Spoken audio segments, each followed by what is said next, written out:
परमेश्वर के धन्य नाम की महिमा हो। प्रभात मनन के सत्र 2935 में आप सभी का बड़े प्रेम के साथ स्वागत करता हूँ। आइए आज के मनन के लिए हम पढ़ते हैं प्रकाशित वाक्य अध्याय 12 पद 5। वह बेटा जनी जो लोहे का दंड लिए हुए सब जातियों पर राज करने पर था, और वह बच्चा एकाएक परमेश्वर के पास और उसके सिंहासन के पास उठाकर पहुंचा दिया गया। हमारे बीते दिनों के मननों में हम ये देख चुके हैं कि यह सूचित की गई स्त्री इस्राएल राष्ट्र को और बेटा प्रभु यीशु मसीह को सूचित करते हैं। इसलिए ही उन बातों की गहराई की ओर मैं अब पुनः जाना नहीं चाहता। पढ़ी गई बाइबल पद में उस बेटे को जो स्त्री से जन्म लिया था, लोहे का दंड लिए हुए सब जातियों पर राज करने जाते हुए हम देखते हैं।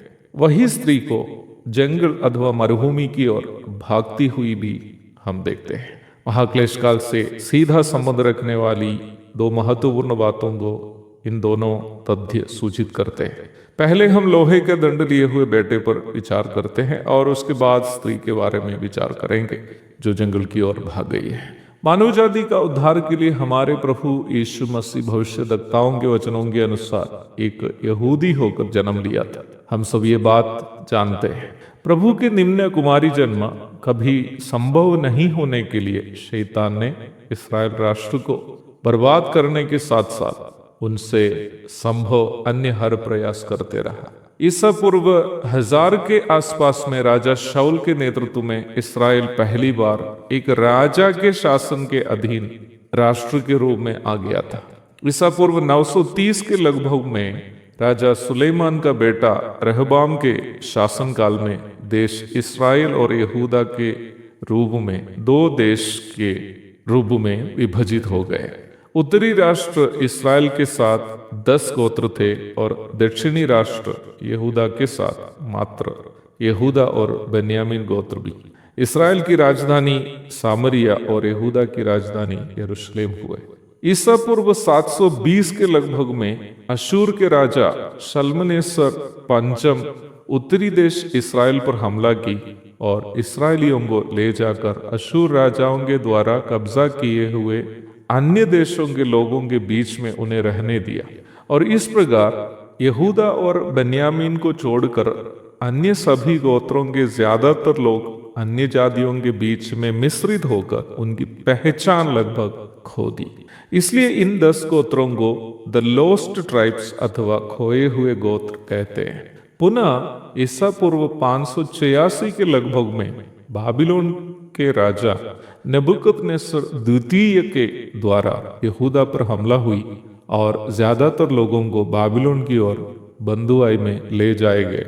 अर्थात प्रभु यीशु मसीह इस संसार में आने के लगभग 586 वर्ष के पूर्व ही दुनिया में एक राष्ट्र के रूप में इस्राएल समाप्त हो गया था। प्रारंभ में पढ़ी गई पद की परिप्रेक्ष्य में देखा जाए, इस्राएल राष्ट्र को समाप्त करना शैतान की एक योजना थी ताकि भविष्यद्वक्ताओं की वाणी पूरी ना हो अथवा इस्राएल राष्ट्र के द्वारा जगत का उद्धारकर्ता का जन्म संभव ना हो।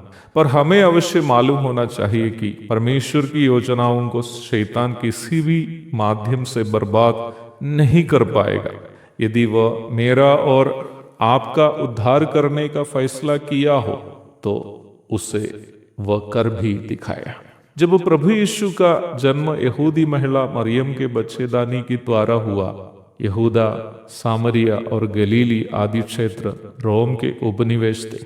अर्थात इस्राएल राष्ट्र संसार में था ही नहीं उसके बावजूद भी परमेश्वर के निर्धारित योजना के अनुसार शैतान के सारे षड्यंत्रों को पराजित करते हुए मसीह का जन्म, जीवन, मृत्यु एवं पुनरुत्थान संभव हुए। इन सारी घटनाओं की पूर्ति के बाद लगभग 1900 वर्षों के बाद आज का इस्राएल राष्ट्र का जन्म हुआ और पद कह रहे हैं कि यही पुत्र यीशु मसीह जाति जाति के लोगों पर लोहे के दंड से राज करने जा रहा है। लेकिन कब वो घटना होगी? प्रभु की इच्छा हुई तो हमारे अगले सत्र में हम उस विषय पर अध्ययन करेंगे। आज के लिए विदा हो जाता हूँ। प्रभु आप सबको आशीष दे। आमीन।